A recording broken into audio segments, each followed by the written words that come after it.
It's Patrick at Pals, Ford F-150. Lester, what are we doing with this F-150? Changing the transmission. Changing the transmission. So what happened to this truck? What? You're going down the road and all of a sudden, no more.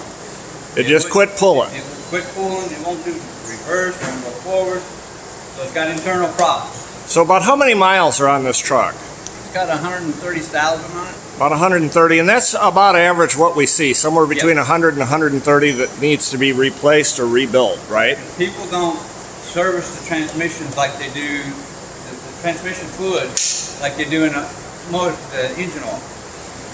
You change the oil because you got to change it. It helps maintain the motor.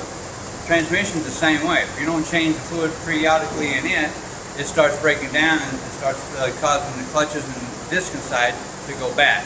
And Ford actually recommends periodic replacement in their owner's manual, right? Right. So if the customer bothers to look in the owner's manual or comes to a shop like ours, we will tell them that they need to have their transmission oil replaced. Right. And that will save the transmission. And this is a pretty costly repair. Yes. You're looking at several $1,000s for this exchange.